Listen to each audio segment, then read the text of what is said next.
You are listening to a True North Eager Beaver media podcast.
The True North Eager Beaver podcasts are proudly brought to you by our founding sponsors, the Miss V Mysteries from Corvid Moon Publishing, your source for science fiction, fantasy, and cozy mysteries featuring a broad diversity of characters.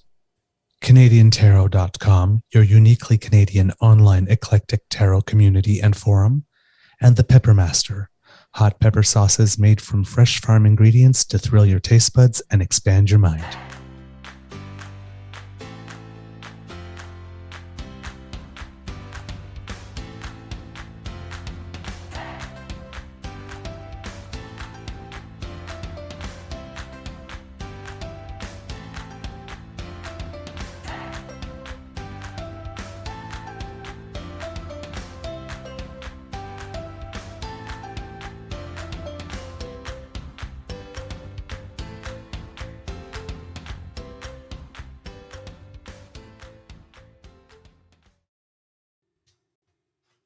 Well, good morning and hello, kids, and welcome to Season 3 and episode number 169 of the Daily Beaver morning show here on the Crier Media Network.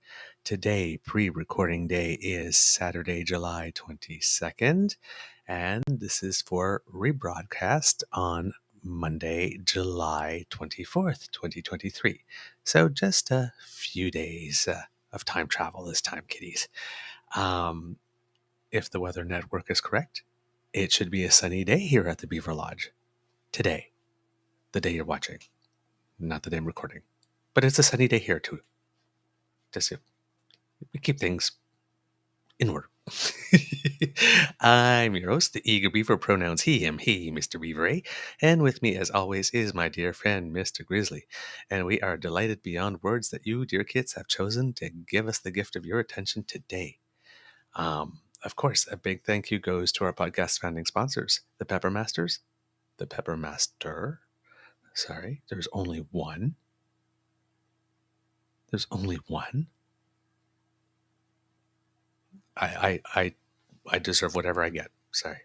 The Miss V Mysteries from Corvid Moon Publishing and CanadianTarot.com for their kindness and continued support. Well, let's hope we're all freshly topped up on some coffee or whatever it is that gets you started. Hey there, Mr. Grizzly. How's your mental health today? Hey, Mr. Beaver. Mental health is pretty good. I just noticed your mic flag it's been rotated a bit. Just twist it. Other way. Yeah, that way. Keep going. Keep going. Yeah, bring it on home. Bring it on home. Perfect. There we go. I don't know what happened. I just looked up and I go, oh, I'm looking at the bottom of it. I had to elevate stuff because I realized at one point when I don't know, it's like because my chair keeps on sinking on its own. Right. I guess I had set it at a level where I was sort of in between. So every time I'd raise it up, it was like too low. And then every time it would sink, it would be like too high. Like it looked like it was up my nose. You're looking a little blurry this morning. Check your settings, sir, and your camera setting and the video. Has it been lowered to 480p? It should be 1080p at least. It says nope, full high definition, 1080. Huh? Maybe it's just the feed. Yeah, that may be because you're crystal clear and I'm crystal clear on my feed. So yeah. It's clearing up. It's slowly clearing up. So I guess it's pushing the gremlins out of the system. It happens, Gotcha. It happens. Gremlins be gone. Even when we're doing a recorded version, which we do, by the way, the recorded versions, for those of you who are watching, we do it live, no cuts, no Yes. takes. It's Yeah. live, one straight shot, just as if it was a live stream. The only difference is it's just recorded because, Mr. Beaver won't be available today and tomorrow, which is Monday and Tuesday when these air. So Because you're going camping. I'm going camping. Are you the camping queen? Yeah, actually, yeah. Now, of course, the queen is 50, so it's a little more glamping than camping. Well, it's glamping, of course. Yes, Let's get realistic, right? We're not but roughing it anymore. yeah, I guess, but the queen can rough it. The queen can rough it. The queen can do a sleeping bag on the ground if the queen has to, right? But why? Why suffer? Just why? Why suffer? Yes, because I have done it. But no, this one, fortunately, we had a camping site without electricity, so that was fine. We were going to handle that. That's no problem. But we were able to get one. So that means there will be, yes, camping, and yes, we will be cooking outside, and yes, we'll be using some of the fire and stuff. But we get to get some gourmet stuff, and the inflatable mattress gets to come, and and yeah, so. This is going to be good. So it's going to be good food, some hiking, hopefully a canoe to go out on the lake. No doubt. Yep, and just to get away and unplug for a bit. So that'll be nice. So I'm very much looking forward to it. And then yesterday, my Beaver Sweetie surprised me with an activity. What's that? It appears we are going to Stratford in September. Yep. He really, really, really wanted to see King Lear, and we both love Rent. And they're both playing. So I was trying to see if we could fit in Spam-A-Lot as well, because I would have loved to see that. But Beaver Sweetie said, I think 3 in 2 days might be a little much, especially with 2 musicals. And it's like, honey, two musicals? And have you met me, darling? I can do 2 musicals. He can't. So guess who got that gene? Anyway. But yeah, Stratford. So last year we really wanted to go because I wanted to see Chicago, and I think it was Macbeth that was on, and we couldn't make it happen. So he said, okay, yeah, we're getting the tickets early. But this is last night, around 10:30 at night. It's like, you want to go to Stratford? It's like, I thought we were getting ready to go to bed. So they're searching, comparing right now. calendars. Yeah, we did it right now. No, I mean you didn't go to Stratford right now. No, right now. But yeah, instead of going straight to bed, we spent the next hour and a half researching, making travel plans. And then we went to bed. We have a weird household. Yeah. Somehow it works. I can see that. I have a graphic for you, sir. I got to show you this. You'll like this. You'll like this. This just came across my feed. This is too good not to share. Okay. Barney Panofsky's best intentions. Love him. Mr. Speaker, I can assure you I had no idea that $37,000 legal bill I paid was to help the whistleblower who, as luck would have it, took Patrick Brown out of the CPC leadership race. I was told by an unnamed and untraceable CPC intern it was the bill for my LASIK surgery.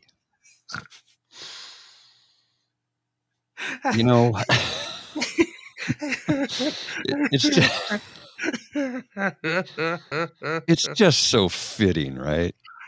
My name's not Gordy. That's who we're talking about here. My name's not Gordy. Barney Panofsky's best intents at my name's not Gordy. Barney, if you do watch, write us if you do, please. Yes, because we would love to talk. Yeah, I reached out to him like when we were really, really, really fledgling. So maybe it's like, who the hell are you? But or something. I don't know. Or you don't see it. I mean, a lot of stuff Yeah, goes on who Twitter. knows, right? Well, I mean, he Because has a popular account, so I mean, very popular, yeah. yeah. 87,000 followers, basically. So Exactly. Like we're going to about like 1,300. I can actually take time to go through and actually say hi to everyone. I don't think he when might. your following's that big, it's pretty hard, right? So, yeah, but yeah, because whenever he has like his end of the week thing, Oh, they're brilliant. like, Or but, his but premiere letters. yes, but like the end of the week thing, right? Just like what I learned on Twitter, like it's the moment on Twitter The of the recap week, of the week. other than your jazz shows that I live for, because it's like no matter. It's like you don't have to have read a word yet. You just have to see the title and you know it's going to be good. Well, You just know. if you click on his bio, he describes himself as a former progressive conservative specializing in delivering satirical irony through interpretive dance since June 2018. If anyone orders Merlot, I'm leaving. And he lives in Tirana. That would be Toronto for people. Toronto. Tirana. Oh my god. So, but here's the thing, right? Because again, I know we are not supposed to. I know. I know we're not supposed to. I know. But I Mhm. can't help it. I can't help it. I can't We're help only it human. because it's just so inauthentic. It's Mhm. just so inauthentic. So Mr. Grizzly, just because you have to, you just have to. And my wife says I look better without glasses. So I have to keep her happy, first and foremost. And my wife said, Okay, this is to my wife's now, right? That's to my wife's. Mm-hmm. Because there was that other thing. I was like, "What are you doing with him?" And I said, "I know, right?" Okay, so that's to my wife's, Mm-hmm. and I'm like, "But did she? Did Did she she really? really tell you look better?" Maybe Anna should put them on because Yet another mediocre white male conservative politician blaming a poor decision on his wife. Let's throw Anna under the bus. He's the guy that you swim out to when he's drowning. You've got the life jacket and the stuff to no. bring him in, and he pushes you down. Yes. Okay. Okay. Oh, you zigged. You zigged. You know it. You know it's true, right? I Oh know yeah. glasses. Oh Well, no, it was no, my no. That's a wife's guy. idea. Yeah, yeah. See, yeah, it was my wife's idea. Yeah.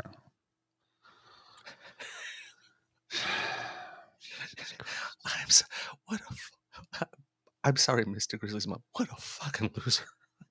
Like, it's just.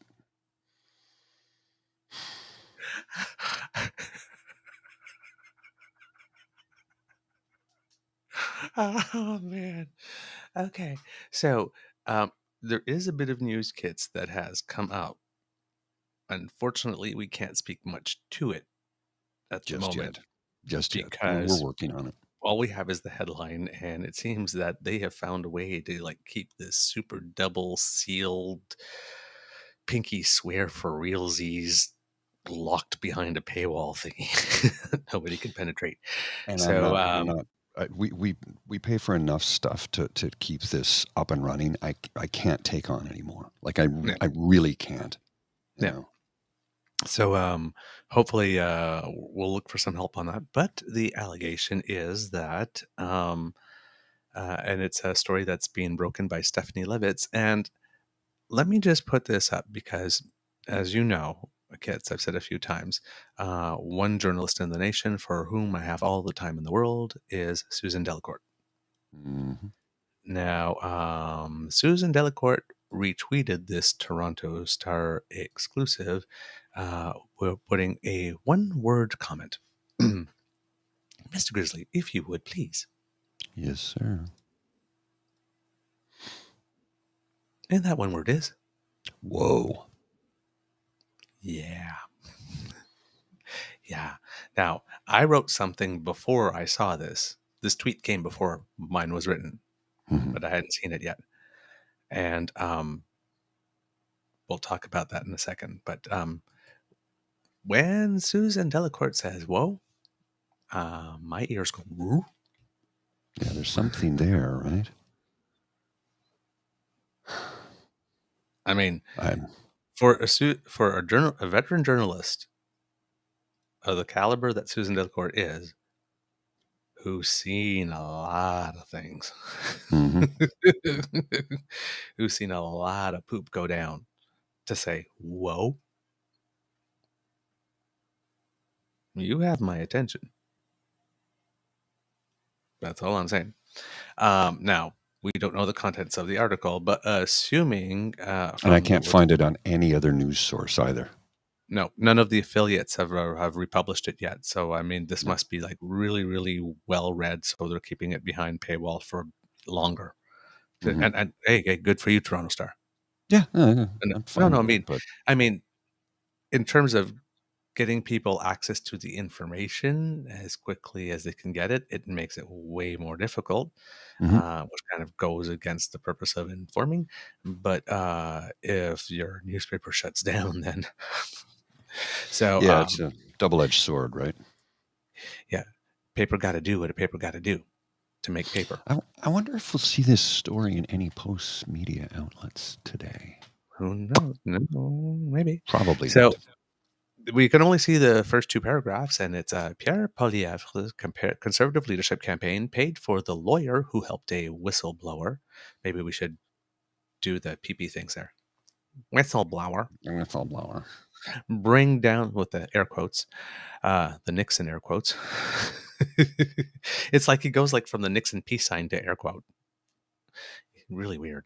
Who helped a whistleblower bring down arch rival Patrick Brown, the Star has learned.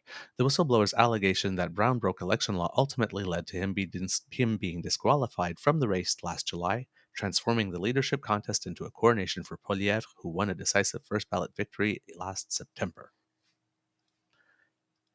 That's all we know. I think you saw somewhere else that the bill was about $37,000. What's being alleged. That's about all I know. And well, let's remember also he opted out of one of the final debates and had to pay a $50,000 fine. So the guy who likes to say, "Bring home powerful paychecks for common people," spent $87,000, $50,000 to avoid a debate with his peers. That we know. $37,000 alleged. An alleged $37,000 lawyer bill, legal fees to bring down his opponent. So here's the thing. I'm not a big fan of Patrick Brown. I think he's got a little bit of grease on him. Okay. But he's been brought down twice now, and both times have been under false allegations. From a whistleblower. Yeah, both times. Or alleged, because first one wasn't whistleblower, alleged. SA, which didn't happen. Yes. It was an alleged sexual assault that didn't happen because the woman said, he took me up to the second floor of the house on a house that has one floor. And then they discovered the whole thing was bullshit, which you got to remember who was the national anchor who came out and reported that story right away without actually vetting it through. She doesn't work for CTV News anymore. That isn't what brought her down. But I'm putting that out there because that did happen. They did have to issue a retraction and an apologetic statement because they ran with the story to get clicks. Now, here's the funny thing about it. Let's paint this picture. Patrick Brown is a progressive conservative, and he believes in progressive policies. Again, I'm not a big fan of his, and I think he's got a little bit of dirt on his hands. I'm not going to say otherwise. And I've read some things about him from people who are in the know to say he's kind of greasy. But the thing is, he only went along with the CCRAP, the Canadian Reform Alliance Party, joining the Progressive Conservative Party and just changing it to the Conservative Party of Canada, because he thought he could change it from within. But let's be honest here. Daddy Harper and Granddaddy Preston Manning were not going to have this heathen, non-Jesus Bible thumper in the party changing a damn thing. Because Patrick Brown is not about the religious stuff. Mm-hmm. He's not. Whether he's an atheist or a believer, I don't know. I don't care. But he does, like you and I, believe that religion has no place in politics. Like zero, none. And he wanted to change that from within. Well, guess what? He's just not playing their kind of baseball. So he had to go. He had to go. And they were going to do whatever they could to bring him down. And we've talked to David about this, David Wallace, who can tell you intimate details about Mr. Brown and say, look, and he point blank said, I don't like the man and here's why. And he listed out his reasons. But he said what was done to him was wrong. It was underhanded. It was dirty politics. It was incorrect. He was labeled as a sexual assaulter when he never committed the crime. Mm-hmm. And now you've got this alleged election thing that he didn't. So, you know, there's dirty politics and then there's greasy, dirty fucking politics. And it's disgusting. And again, Daddy Harper and Granddaddy Preston Manning pulling the puppet strings from the IDU. That's just my speculation, of course. I'm just asking questions, after all. Yes. And Uncle Victor. Uncle Victor, yeah. New addition to the family. Yeah, Viktor Orban, a fascist from Hungary. That's the thing with this Harper guy. It's like everybody says, you know, they're trying to say he was this great guy and that he's so loved. It's like, yeah, then why did he self-exile? Yeah. Anyway, couldn't do it from within, so he's trying to do it from without. So let's take that story, the 37,000 alleged 37,000, right? Okay. Yeah. Okay. So that took place just in the last 3 days, right? So that was released. Okay. I don't want to move to the other thing yet. No. I'm just saying we've got three things right one after another, like in over a 3 day period. It's like how do we keep up? Oh, yeah. No, but that's the point. Flood the zone. Exhaust you, make you tune out. Yeah. These are deliberate strategies. Of course, that's when I say, you know, democracy is something that you do, and you got to put your body in the way, and you got to stay in the game and whatnot. Because don't make no mistake here, right? Like, this is not easy. No, right? It's not. Like, you're the mountain, they're the ocean, and they're just trying to erode your will, and they are relentless, and they will never, ever, ever stop. No, because they believe Jesus is on their side. So, you know, it's not, that's why I say, you know, when you get a little exhausted, take a step out of the relay. Somebody will run your leg, but come back, because otherwise that's the only way we win. Yeah, we got to hand off the baton to somebody else to run with it for a little bit from time to time, because, you know, they just keep flooding the zone. Exhaust you. They will exhaust you. Yeah. They will. And, you know, I keep on saying might be about time that we not necessarily learn to play dirty, but if we're flooding zones, I'm just saying, it's way much easier, way, way, way easier for the progressive side to make them dance to the tune we're calling. I mean, if we're talking corruption, if we're talking groomers, if we're talking divisive, if we're talking cheering for the country to fail. Oh, yeah. I mean, come on, man. I mean, it wouldn't be that hard. It really, really wouldn't be that hard. So, this thing with Patrick Brown, allegedly, if it's almost like variations on you're thinking like classical music, variations on something composed. And so we had the Ninth UCP movement thing. Yeah. So we had Jason Kenney with the UCP thing. And there we had the alleged kamikaze candidate that came in there to say all the things about the one candidate Jason Kenney wanted out, that Jason Kenney couldn't be seen saying because that would make him a horrible person, even though we all know he's a horrible person, but he needed someone to be his mask.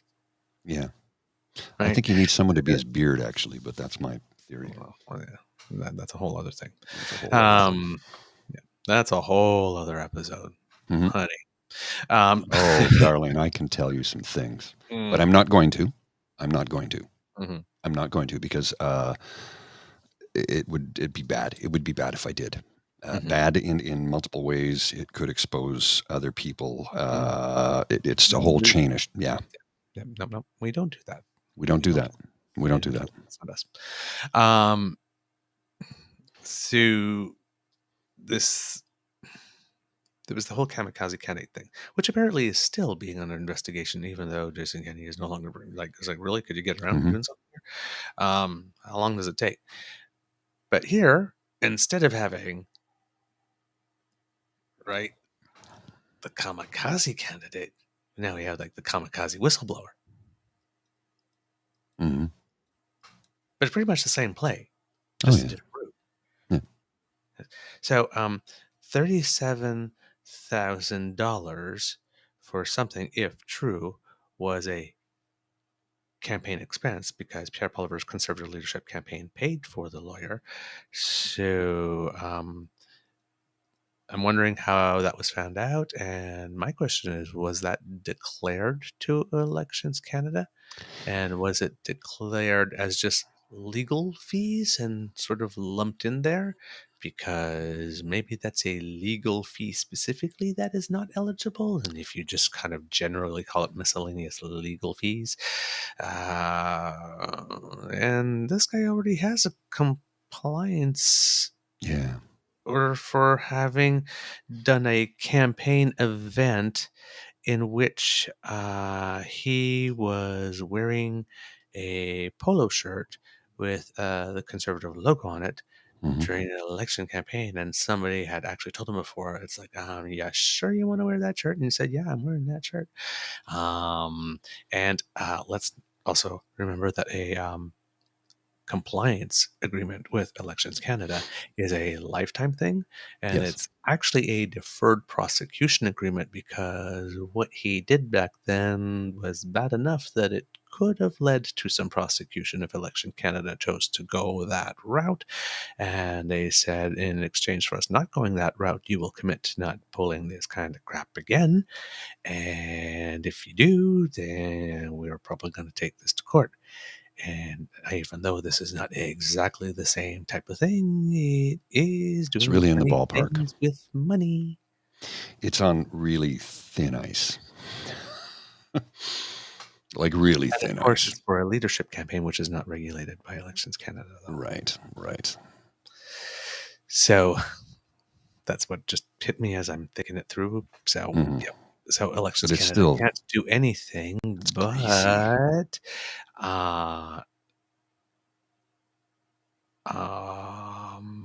that's definitely an RCMP, though.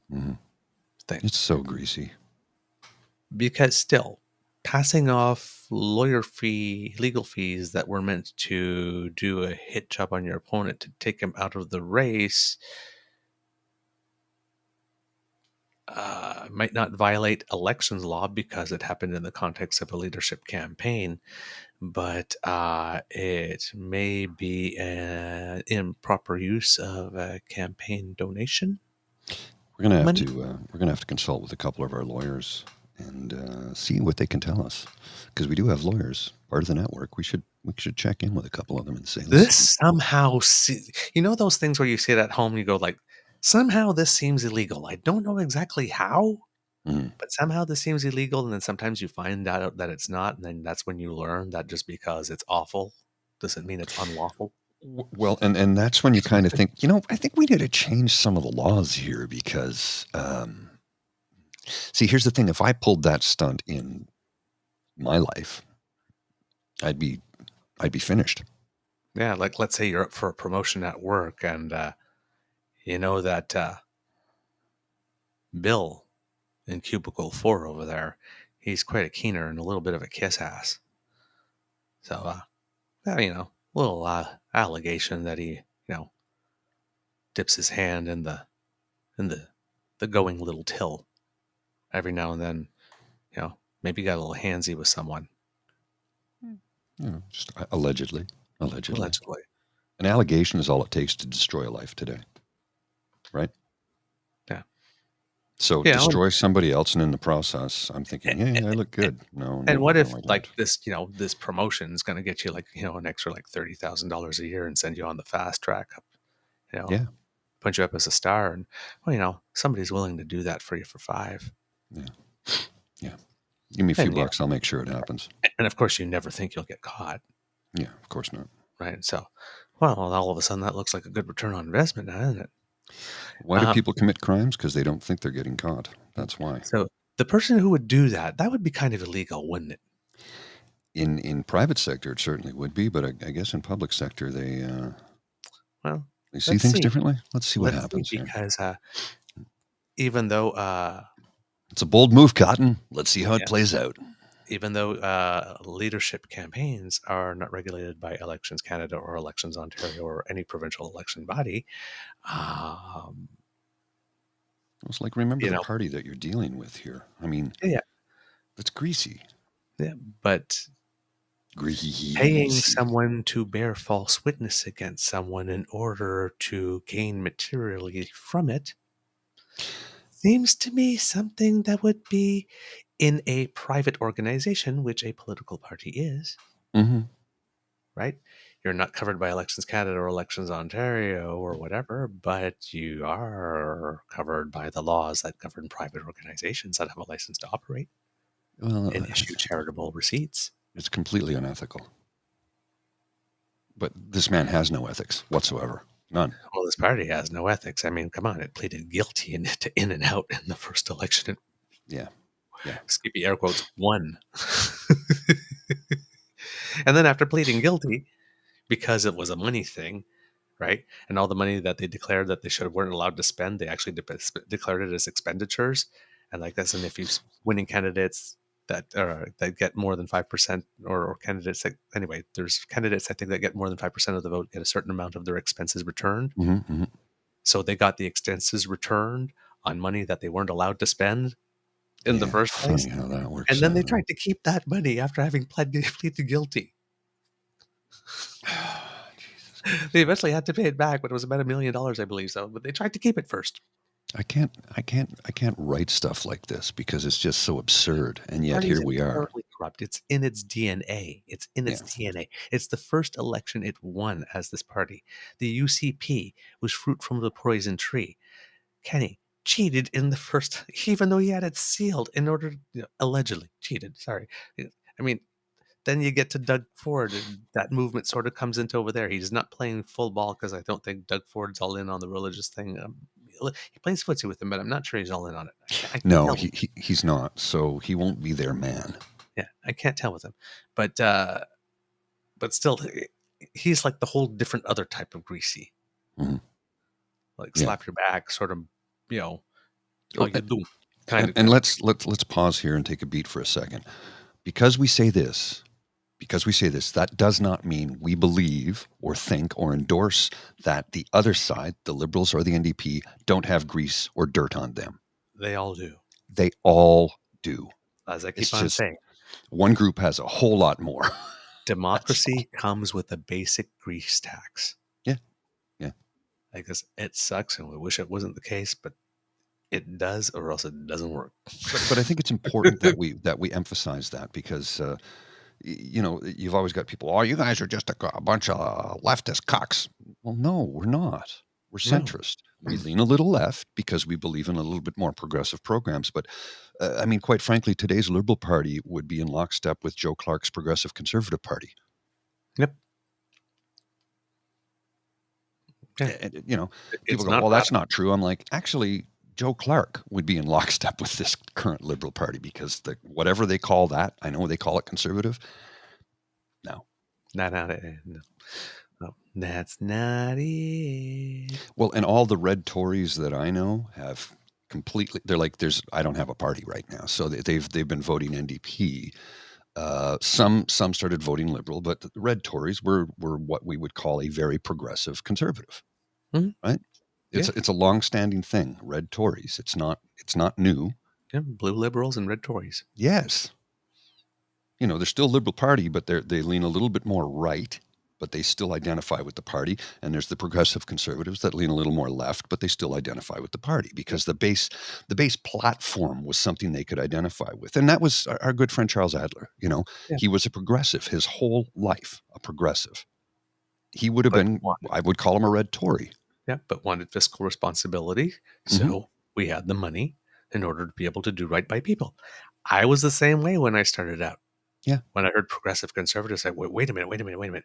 You get all the progressive stuff and you get the fiscal responsibility? Sign me up. Yeah. That sounds like a good deal. Yeah. That sounded infinitely reasonable to me. No, Because I mean, then I that's learned. just it. And then I What was learned. it? So many people I have seen online state, Justin Trudeau didn't make me a liberal. The Conservative Party of Canada did. Yeah, absolutely. They have lost the plot Completely. because they're in a whole other battle, right? Mhm. They're in a whole other battle. They've seen all these things popping up to the right of them. They've never had to compete in a world where there's a party to the right of them. Mhm. Yes, and they're trying to do that. They're just like, they're all about. I keep on saying it. They're all about the frickin' money. Yeah. It's all about the money. Yeah, they were playing footsie a little bit, but during the convoy, when they saw that give, send, go money. Mm-hmm. What was it? First, it was GoFundMe, 11 million. Yes. Then that got shut down. Then Give, Send, Go raised what, 20 million? Yeah. When they saw that, they said, "That's ours." Yeah. Yeah. So they snuggled right up to them. That's the size of the cut that we potentially can lose to the PPC. Mm-hmm. That's our money because we want it. And then I believe it was their manifest destiny, as the saying goes, yes. Right? And then they started to manspread politically to try to cover that side. Because they also know they can't afford to lose 3 to 5 to 7% every election to that side. Oh, God. Because there's no way they'll form a government ever again. No. So they're trying to eliminate that side while still trying to appear reasonable. And it can't be done. You got to pick one. It's like, this is one of these, you can have it all, just not all at once. You can't be seen courting that side and then come, right? Like the latest thing, right? Some idiot put, I wish I could find it. Well, I could find it, but some idiot was like, Pierre Poliver's dad is gay or something like that. So how could he? And it's like, so how could he possibly? I bet you have a black friend too, don't you? Yeah, exactly. Yeah. Don't you? It's like, here's the thing, right? It's like, as the same time as this guy thinks that, well, Pierre Poilievre's father is gay. Ergo, how could it be possible that his son might be a self-loathing bigot? Because apparently, well, anyway, apple doesn't fall from apparently. But here we go. This from the same people.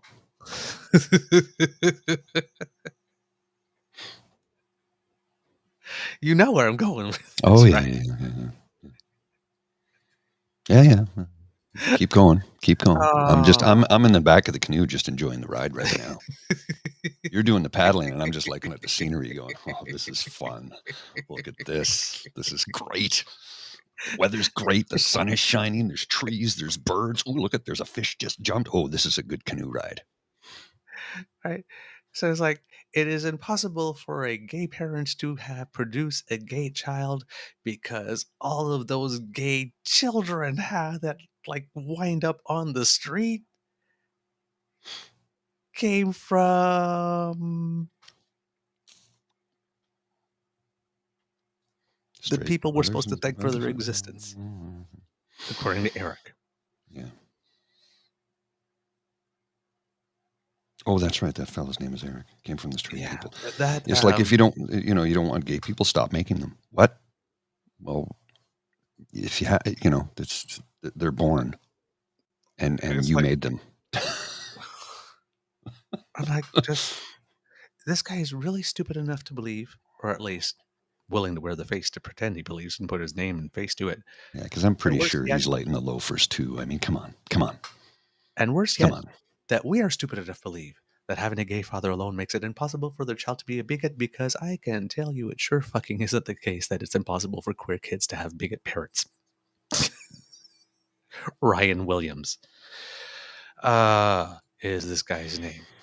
I am just, and Flabbergasted?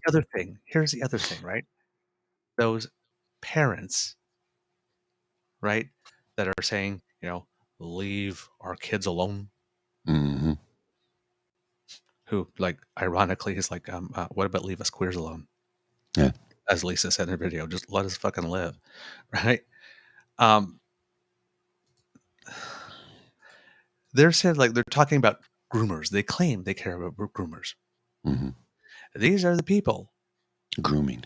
who basically, well, grooming religiously, number one, but again, it is estimated that 40% of street youth is 2S LGBTQIA+. Because they can't oftentimes, I don't know what the actual stat is, but I know the number of, so that of that 40, you said 40%, right? Of that 40%, I would say the percentage of them who, once coming out to their family members, were booted is probably extremely high. Mm-hmm. And what is more likely to happen to a child once they are booted, couch surfing, living on the street? Bad things. Like being recruited for being trafficked and grooming, perhaps. Sold into sexual slavery. So if addicted to drugs, selling their bodies, just to get a meal and a bed to sleep in. So again, don't fucking pee on my leg and tell me it's raining that you stand against grooming, when you are the type of people who, if your child came to you and told you that they were rainbow, would be most likely to do something to take action to make sure that your child ends up groomed. Mm-hmm. Yeah. I mean, GTFOH with that BS. It's the oldest story, right? It's the oldest story there is when it comes to street youth. So many of them. The minute they come out to their family or a family member, suddenly it's like, you are no longer a member of this family. You were kicked out. I'm like, I thought you loved your kids. Only so far. Yeah. Well, I only love them if they do exactly as I tell them. Oh, so you don't want children, you want slaves. Or automatons, one or the other, Mini-yous, yeah. Guess what? Here's the thing. Your child may inherit many of your characteristics and traits, but they're not you. That's the whole point. They're not you. They are individuals with personalities, with a destiny in their own right, and you're supposed to make sure that they don't run head first into walls somewhere along the way. Well, I mean, you're not supposed to tell them who they're going to be. I'm not a parent, and I'll never be one, but I have two great parents who are still married, still very much love one another, and they were always like, we will accept you for whomever you are. We want you to be better than us. We want you to have more opportunity than we had. We want you to have a better life than we had. That's what parenting is, isn't it? You have children so that you can give them the opportunities you didn't get. Now, some people take it too far and decide that they're going to live through their child, which is not good. But there's a whole group of people right now who don't want their children to do anything that they don't believe they have the right to do. Mm-hmm. It's again, we're in the worst time. It's like, listen, I'm not a parent, but to me, it's like don't put your hand on the burner, don't stick your finger in the electric socket. Not like don't hang around with that guy because he's a little fancy. Pardon what? Pardon what? Fancy. You've gone one step over the line there, sir. It's too far. We're just trying to make a point here, by the way, for those of you who are watching and listening. Right. We're kind of play acting, okay? Just to make sure everybody understands that. But right. Mm-hmm. There's an obvious material, substantial, meaningful, tangible difference. Mm-hmm. So this is the thing, and here's why. Normally I would have let this pass, but it's the tweet to which this person is, well, not responding, but I guess called the subtweeting. Mm-hmm. And you want me to put this on the screen? Yes. Yeah. It's a tweet from the Liberal Party. It has the Prime Minister saying a couple of words about the fact that 18 years ago, same-sex marriage became legal in Canada. And why not play them? Let's hear what he had to say. When he gets caught with a straight pride t-shirt beside him, when his finance critic stands up with an anti-LGBT group that is stirring up fears amongst parents. Oh, that was a mistake. We didn't know that. Just like it was a mistake that they attacked Maxime Bernier for wearing a pride t-shirt in a by-election in Manitoba just a few months ago. It was just a mistake. Well, at one point, that many mistakes is not a mistake anymore. It's a pattern. When he gets caught with a straight... It's like he listened to the show. How many times do I say, too many coincidences is not a coincidence? That's right. Literally. He literally took the words out of my mouth here. Like I said, he didn't see that, and he didn't. Well, let's read the tweet. Let's read the tweet. Does he watch the show? Well, you wonder. Let's read the tweet. I'll read the tweet from the Liberal Party, and you can read the follow-up, the subtweet from Ryan. So the Liberal Party says, 18 years ago today, same-sex marriage became legal in Canada. Pierre Poilievre stood against this progression back then, and just this month, he posed for a photo with someone wearing a straight pride shirt. When someone shows you who they are, believe them. That's from the Liberal Party. And now, from the Conservative, Ryan Williams.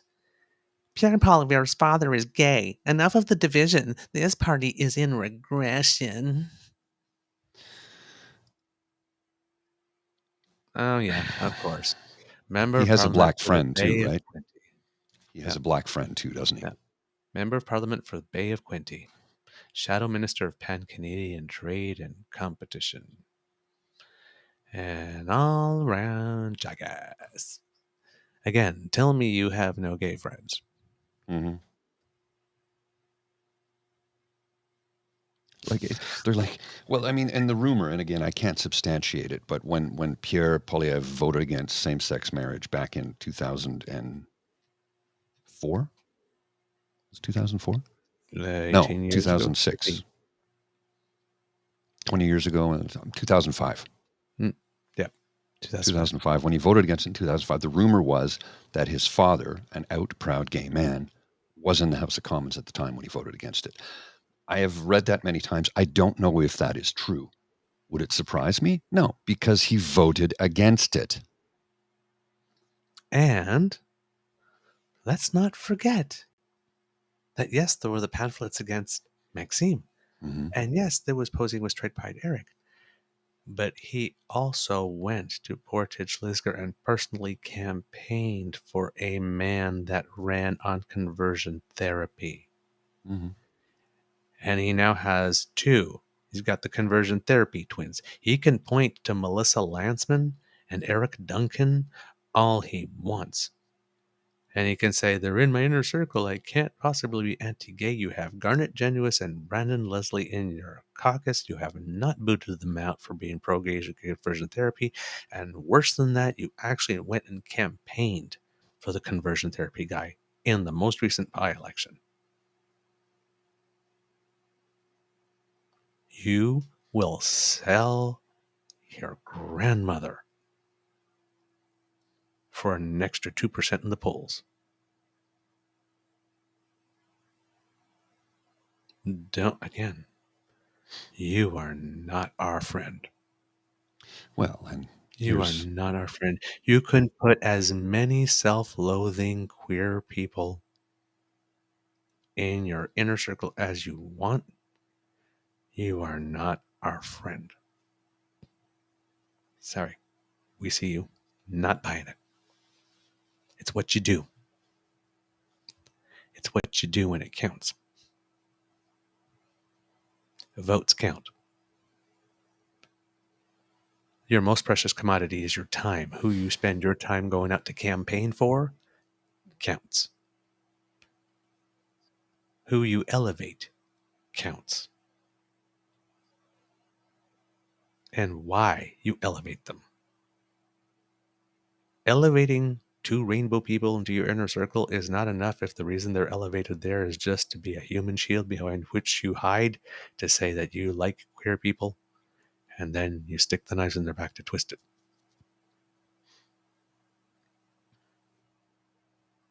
That's not allyship, and that's not friendship. Mm-mm.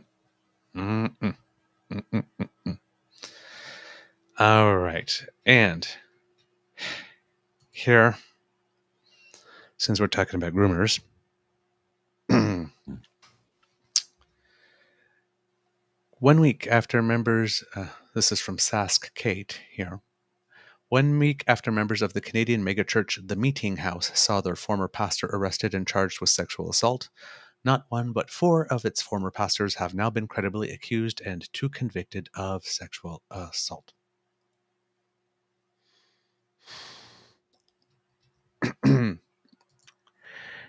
Paging Dr. Bahira Abdul Salam. Paging Dr. Bahira Abdul Salam. Please come to the white courtesy phone, Dr. Bahira Abdul Salam. Your allies have been keeping something from you. Well. The people with whom you've allied to leave our kids alone seem to have a lot of trouble doing that. Teaching Dr. Bahira Abdul Salam. So, Not drag queens, not transgender, darling. If you're worried about the groomers, you're cozying up to them. Just saying. You might want to look at us as evil, and that's okay. And you may not like us, and you have the right not to like us. Oh, yeah. But, again, you may not like what we have to say, but we're not the ones who are lying to you, darling. We're not the ones who are insulting your intelligence, and we're not the ones who are using you. Eventually, in time, you will see who your allies are. Or not. Or not. But we know we're on the right side of this one. And that's why when you say that you're resolute, it means nothing to us. Because we know we're on the right side. And we know, as I'm going to say, that the Muslim community, for the most part, the overwhelming majority, are wonderful, kind, tolerant, beautiful people who are welcoming and who just want to live in peace, just like we do. They just want to so be many of them left came to this alone country. to live their best lives. Yeah. That's it. Staying And on we the can do topic that. of groomers, I've got a headline for you here. This was from June 13th. Now that it's from, look, I got to disclose this first. It's from the Roy's Report. And the Roy's Report is reporting the truth, restoring the church, Christian journalism. But what makes them different is they don't hide anything. Okay. Here's the headline. Megachurch discloses 38 reports of sexual misconduct by 4 pastors. 1 week after members of the That's the one I Canadian was just talking about. megachurch, the Meeting House. Yeah, I'm just pulling up giving you the thing. Yeah. Their former pastor arrested and charged with sexual assault. Their leadership revealed, blah, blah, blah. And it's like, so I was very, when I was reading this earlier and I was looking at this website, the Roy's Report, I was really skeptical. But as I go through it, it's like, no, I think these people are what you would call actual Christians. Mm-hmm. Like actual dyed-in-the-wool, real-life Christians who are sick of this, and they want to get all of it out. They want to put it all in the open, expose the truth, because, like I said, it's reporting the truth, restoring the church. Then you can come sit You know, with me. I can get on board with them in that sense because they're like, look, we're gonna tell you stories you're not gonna like. The Roy's Report is a Christian reporting the unvarnished truth about what's happening in the Christian community, so the church can be reformed and restored. I'm like, I can get on board with that. I'm not a religious person. Sorry, Mom, but you know that. But this is somebody who genuinely wants to do good in the world. This is not a Christo-fascist individual. Clearly, if you read any of the reports, anything that she's written, anything on the website, it's like these are good people. They're coming at things with a slightly different angle, but they're like, we are going to investigate everything. I'm down with that. I'm down. Yeah. Like I said, you could come sit right by me. Welcome, friends. Welcome, friends. Yeah, that's the thing. And when we say diversity is our strength, it's true, especially when those of us who are diverse and share different views can still find a common ground and figure out a way to get along. Again, not my area that I like to dive in, but as I've gone through and I've read some of the stuff on the page, it's like, these are good people trying to do the right thing. And I think they're going about it in the right way. If you go to the website, I'll tell you what, I'll put a link. Obviously not in the chat because we don't have a chat right now, but I can put it in the captions here. Hang on, I'll just put it right here. That's what I'll do. Okay, there's that. That's not the right one. Let me just put it here, so people can copy this from the screen, and you can check out the website. Let me just show it there, so it'll show up. JulieRoys.com. I'll leave that up for a couple of minutes. So if anybody wants to access that, again, like lawsuit, McPherson's megachurch complicit in murder of former elder's daughter. They're reporting there's some dirty stuff, greasy stuff here, and they're going for the kill, and going for the kill in the sense that they want to expose the corruption, the sexual abuse, the financial improprieties, some of the terrible practices that some of these Christians, in quotation marks, use. These people are real Christians. They're trying to do good in the world. I can get on board with that. Maybe you should reach out, see if we can get someone from there. It'd be interesting, I think. It's, coming from a completely different... Yeah. I mean, and we always treat people respectfully. So, I mean, I think it would, that would be interesting, because that's the perspective that gets drowned out on that side. Mm-hmm.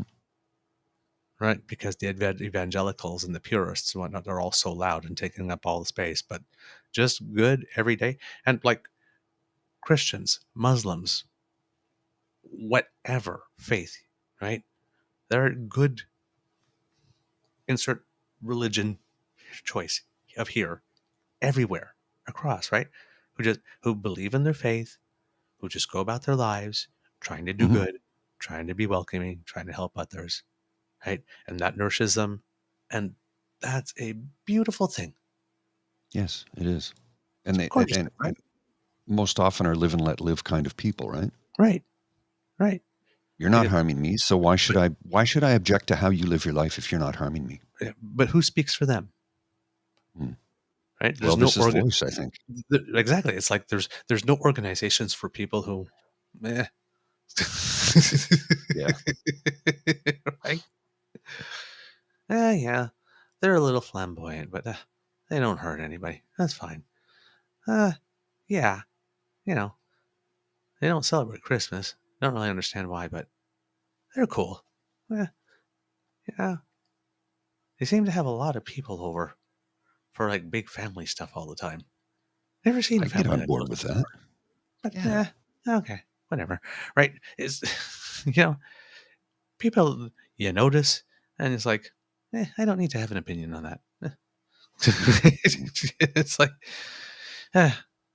so a lovely kit named Dolores T on Twitter and Jackie Blue helped us with the Pierre Poliver article on Oh, leadership. So I have access fantastic. to it. So I will let's read it together, shall we? Oh yes, let's put this on the screen. Okay. Let's put this on the screen. Any second now, it should show up. I don't know why it's not. It's been doing this the last couple Yeah, of there's a days, little right? delay, eh? For some Yeah, reason. sometimes a long delay. Let's try it Yeah. again here. And I'm looking at my end of things, and I don't know where it's coming from because everything here is well within operational parameters. So I think it must be the service provider that we're using, Restream. Right. And there we There go. we go. Okay, Mr. Grizzly. Yeah. How about you take the title because you got that voice. Exclusive. Pierre Poliver's leadership campaign paid legal fees of whistleblower who took down rival Patrick Brown. It just dawned on me. Would this sort of like be story time with Queen Beaver? I think it would be. I think it would be. Oh my God. Okay, kids and cubs, gather around. We're going to tell you a story. It's only 4 minutes long, so sit down and get a little comfortable. But you don't get too comfortable because it's only 4 minutes. 4 minutes out of your life of a story that you need to hear. By Stephanie Levitz, Ottawa Bureau, Toronto Star. Pierre Poilievre's conservative leadership campaign paid for the lawyer who helped a whistleblower bring down arch-rival Patrick Brown, the Star has learned.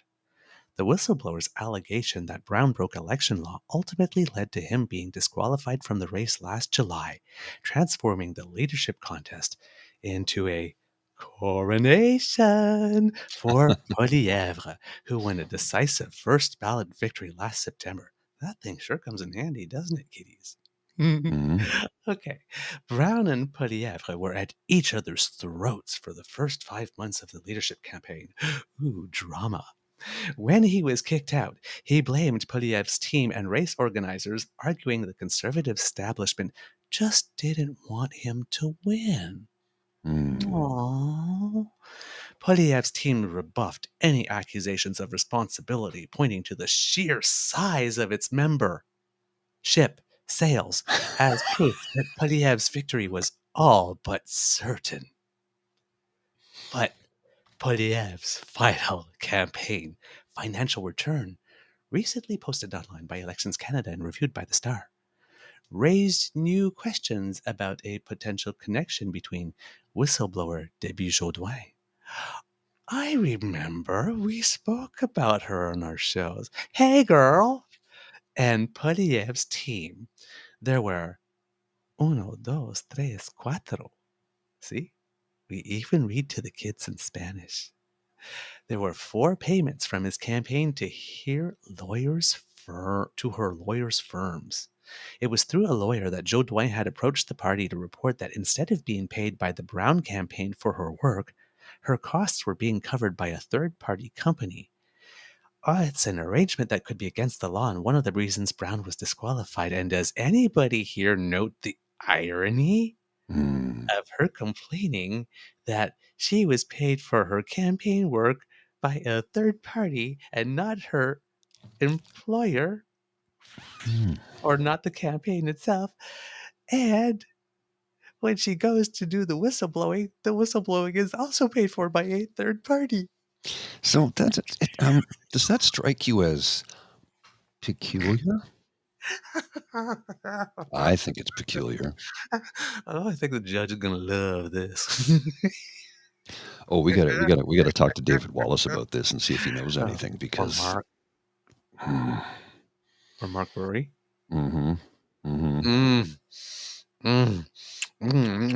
What's that word? Juicy? Juicy. It's very juicy. Jen, Get that juice inside all over your face. inside my mouth is when you're eating the sandwich. Kid Jen, the inside of my mouth is getting very moist. Moist. Moist. We probably freaked a few people out because there's people who have a fear of that word. If you have a fear of the word moist, all you have to do is join me on my ASMR program, and I can help you work with that. It'll be on at 9:30 p.m. this evening. Angry Speedo moist rant. Well, the Angry Speedo man rant is a separate thing. That's going to be an OnlyFans thing only. Only on OnlyFans. That's it. You want to pay to see it, you got it. You want to see it, you got to pay. That's it. That's all. You want the Angry Speedo man rants, you got to pay for that. I'll give you a taste of it. Do you know anything about civics? Okay. Oh my God. Okay. So before we left, we found out that Jodoin had approached the party to report that instead of being paid by the Brown campaign for her work, her costs were being covered by a third-party company. It's an arrangement that could be against the law and one of the reasons Brown was disqualified. Over a nearly 10-day period, all of the parties involved initially declined to answer questions from the Star about what the payments were for. Because, payments that you're not embarrassed at all to have made are things that you want to keep hidden from the press for 10 days. Because especially if they ask every day for 10 days. Ready to tell us now? No. Ready to tell us now? No. How about now? And now? Now? Now? How about now? Now? Is now good? 10 days. But Mom, one of them. Mama, mommy, mom. But one of the architects of Poilievre's victory finally confirmed Friday there was a link. Bum, bum, bum. They knew about Jodoin's concerns because she told them. And they paid for the lawyer she'd used to bring those concerns to the party. Quote, Debbie Jodoin approached the Poilievre campaign when she became concerned about what she described as illegal conduct by the Brown campaign. Jenny Byrne, who remains a key Poilievre strategist, said in a statement, maybe not for long. The Poilievre campaign encouraged Ms. Jodoin to get a lawyer. Ms. Jodoin, the widow of a Canadian Armed Forces veteran. Sorry for your loss, man. Sorry for your loss, but Jenny? No. No, Jenny. There was no need for that. No. Advised that she could not afford legal counsel. The Poilievre campaign agreed to cover the reasonable costs of a lawyer to advise Miss Jodoin, completely ignoring and sailing past the fact of an obvious conflict of interest. It's not a conflict of interest if I don't see it that way. I'll answer the question the way I want to. I was interested in paying for the whistleblower because it didn't conflict with my plans to get Patrick Brown out of the race. I saw no conflict of interest. None. Zero. There was no conflict there. It helped me get rid of him. I eliminated my competition. I was not conflicted one bit. Not in the least. What a greasy I was fine with my interests. Oh, what a greasy prick. Fucking shit given. Like, look. Somebody said to me the other day, aren't you just as bad as the people screaming in the Prime Minister's face the other day in Belleville? And I said, no, I'm not. Because I'm not doing that. I'm not driving to another part of the country to scream in the face of a political leader. And it's not something I would ever do. Yeah, we got that for tomorrow's show. Yeah, no, don't worry. Yeah. It's not something I would ever do, though, right? I wouldn't do that. Yep. No. And somebody said, well, when you yelled at the truckers, that's the same. No, it's not. No. This was a group of people who encamped in my neighborhood and tormented my friends and neighbors and tortured us for weeks on end. There's a huge difference there. And if you fail to see that, well, I guess we're never going to see eye to eye on a damn thing. Not all protests are equal. No. Just because you call it a protest and they call it a protest doesn't mean they're the same damn thing. It ain't what you do, it's the way that you do it. How difficult is this to Exactly. understand? Well, some people Jesus are, Christ, on a bike riding sideways. Some people confuse privilege with freedom and think they're one and the same when they're not. Back to the story? Yes, please, sir. Oh, okay. The legal bills, approximately $37,000, were paid through Toronto law firm Bennett Jones, where Pudiev's campaign co-chair John Baird works as a senior. Oh my God. The plot just thickens, doesn't it?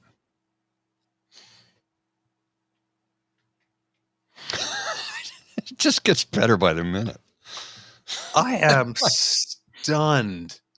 No, you're not. I actually know this one. Oh, really? Oh, okay. Okay. I really? Not surprised in the least. Really? Let's pay the whistleblowers $37,000 in legal fees. Let's do it in 4 different payments just to make sure that, like, there's 4 opportunities to spot it if somebody's going through the records. Let's then let's not wonder about whether this is a conflict of interest in any way, shape, or form, even though I have a lifetime compliance agreement with Elections Canada for doing funny things with money in a campaign. And then on top of that, let's use my campaign co-chair's law firm No conflicts. to pay that money and make sure they get the cut on the legal. Are you freaking kidding me? I don't see a conflict at all there. I don't see any conflict. There's no conflicts there. At least use another freaking law firm. Again, these are not the brightest people in the world. They can't even crime correctly. It's Ottawa. It's not like there's a lack of lawyers. Yeah, there's a lot here. You can't even crime correctly. That's just lazy. That's just so damn sloppy. Yeah. Yeah. I'm not surprised. I'm not.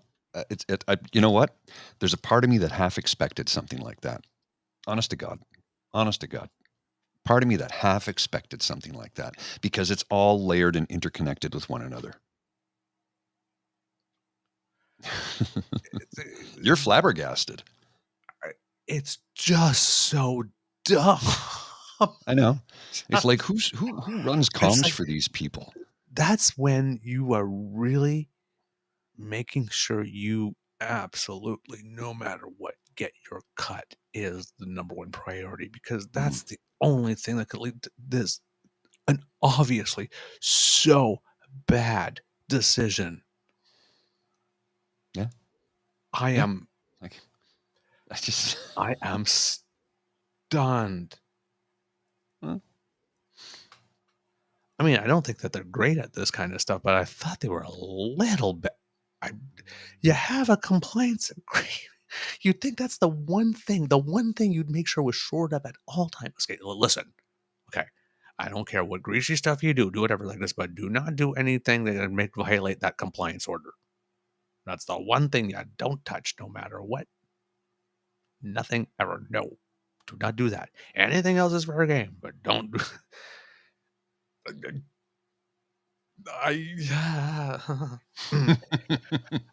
Okay. Kids and cubbies, I'm back from taking my Maalox and my Pepto. On with the story. I swear. The legal bills, approximately $37,000, were paid through Toronto law firm Bennett Jones, where Pudiev's campaign co-chair John Baird works as a senior advisor. Robert Staley, who was the Puliev campaign's lawyer and now oversees the party's fundraising arm, also works there. Yeah, it was within the same paragraph, and I was so floored by the first part that I didn't realize that the second part, that one other sentence, was even worse. Oh, yeah. Oh, my God. Oh, my God.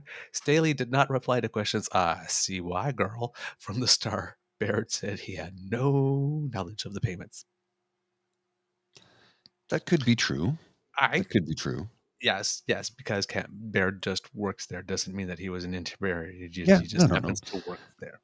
And I don't expect him to That's know. possible. Yeah, it's very plausible, right? But here's the thing. Here's the And thing.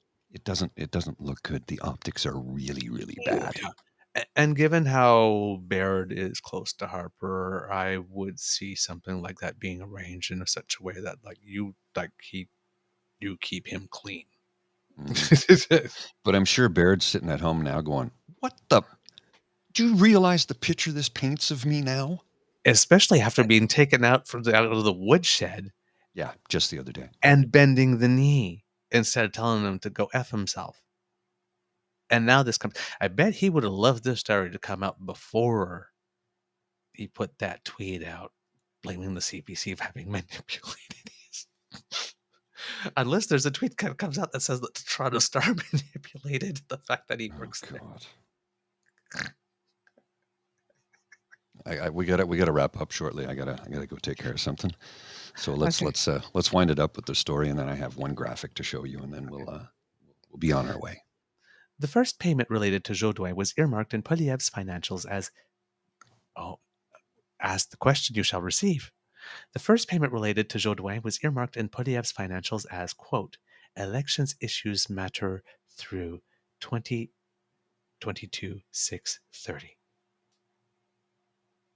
Election issues matter. It's probably election issues matters, but I guess there was a...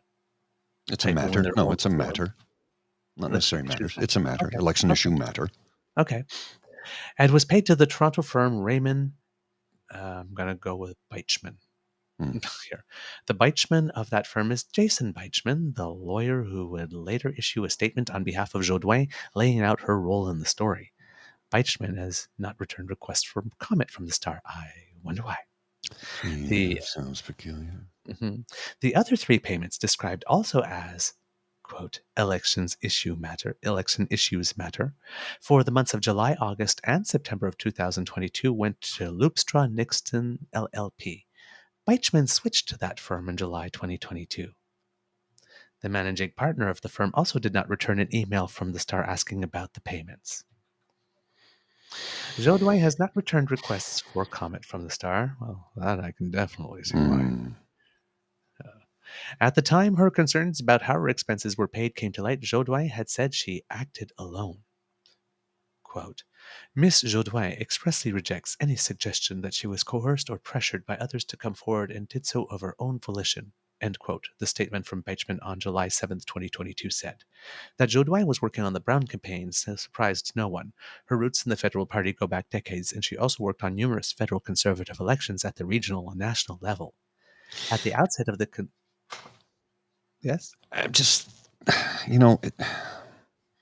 she's saying she wasn't coerced or coached or anything, but all I can think of is that, you remember when Maxime Bernier's girlfriend was interviewed about the top secret documents he left at her apartment? Mm-hmm. And she said, he called me up and said, do you remember that interview with her? Mm-hmm. Where he tried to coerce her and tried to gaslight her into something? Mm-hmm.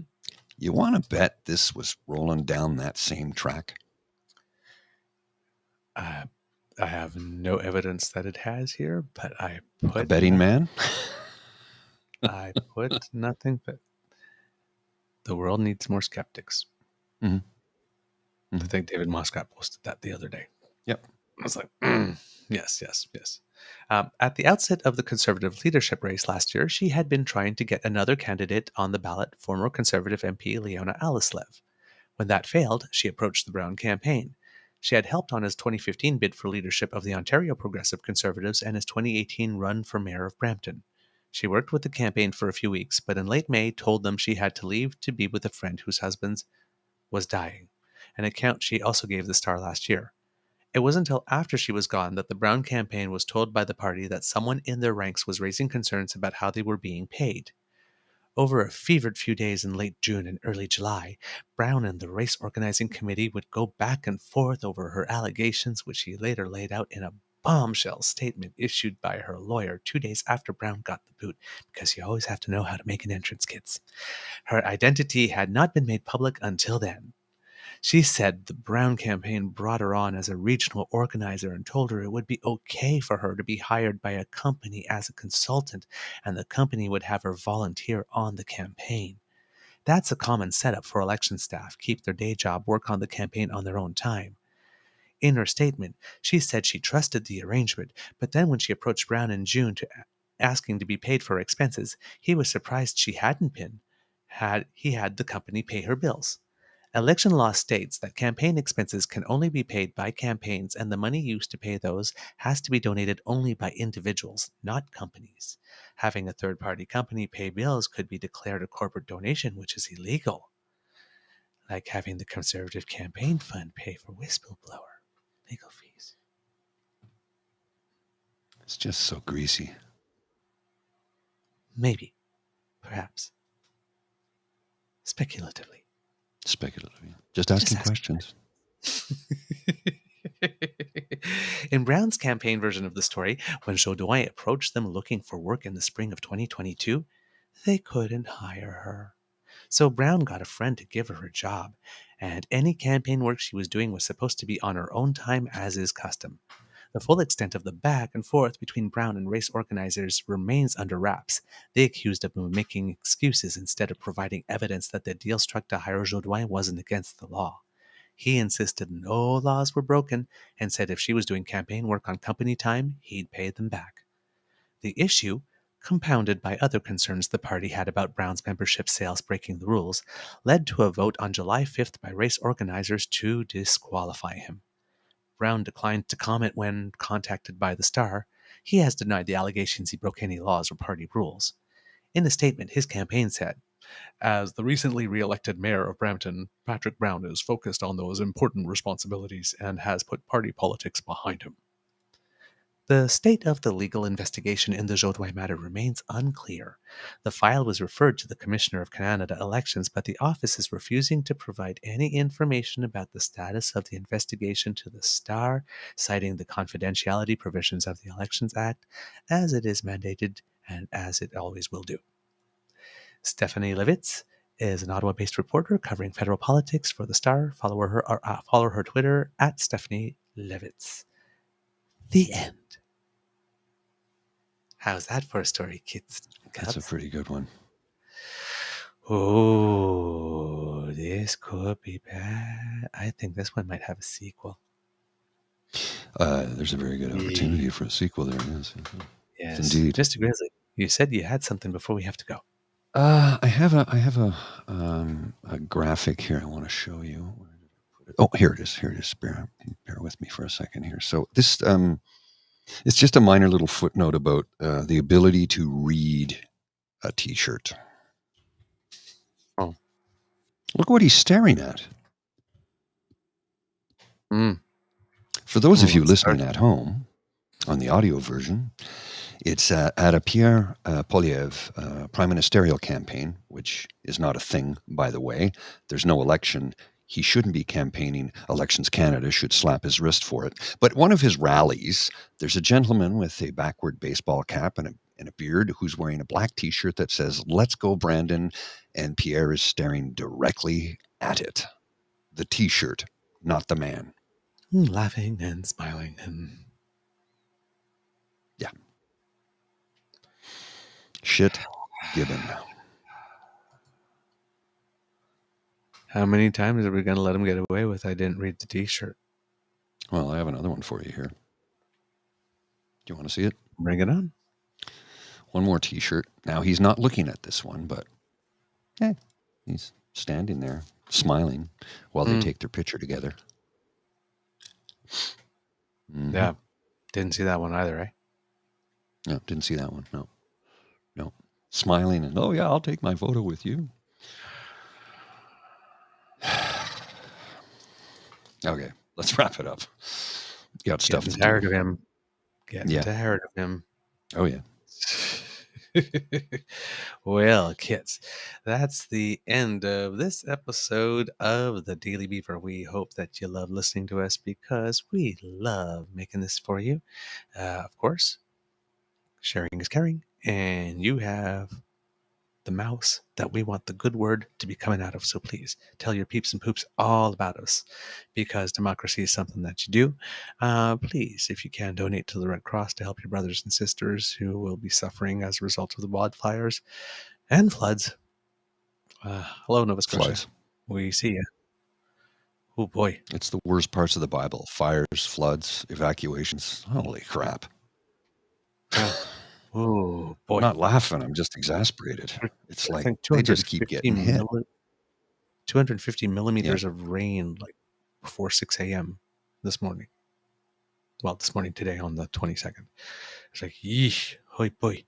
If you really like this podcast, you can find us on Google, Spotify, Apple, everywhere that is Beaver Grizzly friendly. If you happen to be listening to us on Stitcher, it is going to become a dead app on August 29th, by the way. Yes. So please make arrangements to switch over before that happens, because we don't want to lose you. We care about you. Yeah, We want to keep you we do close. that. Of course, retweets, shares, gentle corrections, constructive criticism, compliments, requests, and positive reviews are always welcome. And you can send those to us via our Facebook blog page, True North Eager Beaver, our Twitter feed at True Eager. Yes. And our email address, the True North Eager Beaver at gmail.com.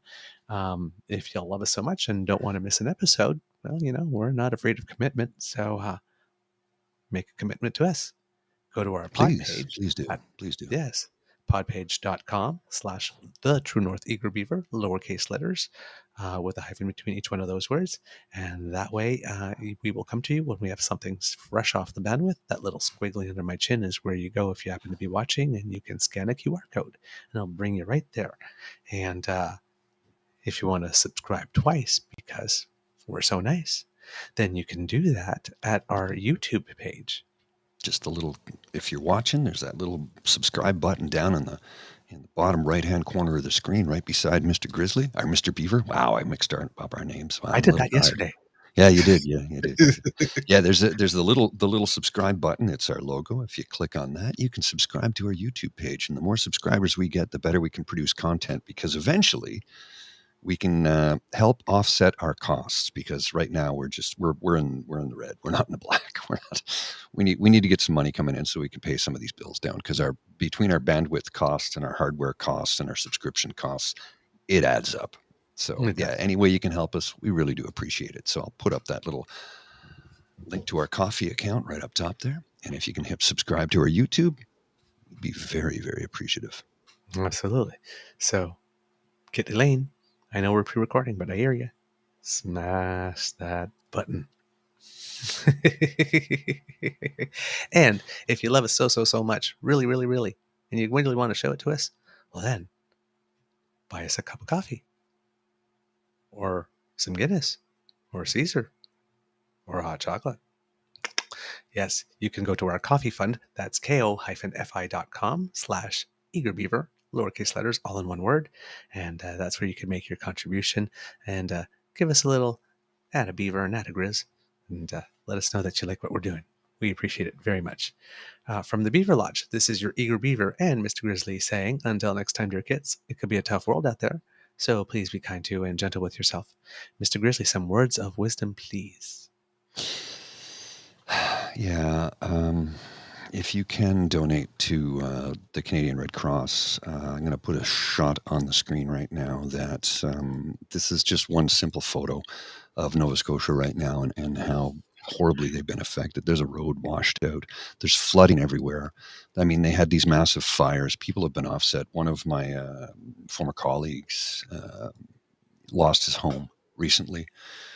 In the wildfires outside of Halifax. So yeah, there are people suffering. We have a GoFundMe. We've way surpassed what the goal was, and that does help. But what you need to understand is, yes, he's insured, and yes, he will get paid. But it takes months, because there are thousands of applications in now, and there's not enough agents to help out everyone. So they'll get some emergency money. We got them some emergency cash, but we don't want the poor guy to wipe out his entire life savings, because right now they got to find a place to stay until they can rebuild their home. And all they had was the clothes on their back. And again, we've helped taking care of them. My employer started a GoFundMe to help them out. So we've far surpassed what the goal was. So that is good. But he's just one person out of hundreds that have lost their homes. Right. and even more so with the recent flooding. So if you can help out, please do so. Yeah. Thank you. Yeah, tens of thousands have been evacuated, and there's a dam that's been risking Overflowed. to breach. So there's a warning out there. So there's potential for this to get much worse, and rain is expected to continue well into the afternoon on the south shore and possibly until Sunday morning on the east. So, and like I said, there was already 250 millimeters that fell by 6 a.m. Yeah, we're recording this on Saturday, so Yeah. you know, between now and then, it could get much worse. Yeah. All right, Mr. Grizzly, please roll the credits.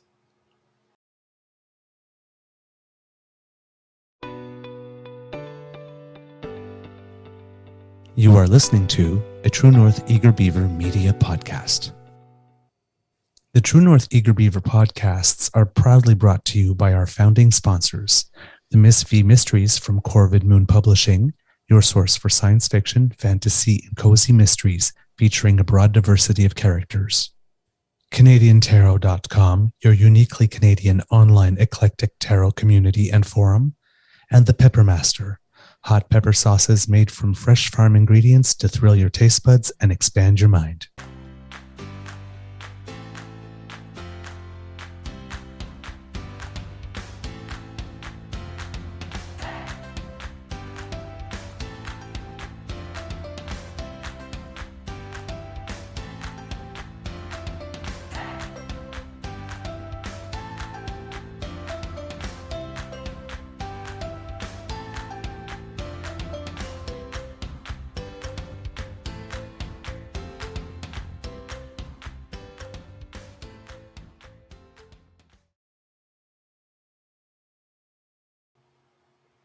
And before we go, just a little congratulations to the Canadian women's water polo team who won their match against South Africa at the World Aquatics Championships and move on to the round of 8. So one of the top 8 water polo teams in the world. Way to go, ladies. Way to go, ladies. And swimming starts tonight. Competition starts tonight with the 200 medley for women. So and the 400 freestyle for men, and then a couple of other things. So, but this is Summer and Maggie are there. Penny isn't, though. I don't think. Penny's still recovering from injury. Time off. Yeah, I believe so. She injured me. But hey, Summer and Maggie, they're gonna take home all the medals. And Josh. And Josh, yeah. So here's the beauty of it. That's always surprises. These young women who make up Team Canada have inspired every young female swimmer in the country. Because when they see they can do it, I can do it too. It's just they are going to produce generations of medal winning swimmers. Absolutely. So and remember, Summer's only 16. She's only 16. No, she's getting started. It is. She is. Yeah. It's incredible. All right. Go Canada, go. Go Canada, go. Go Canada, go. Like it. See ya.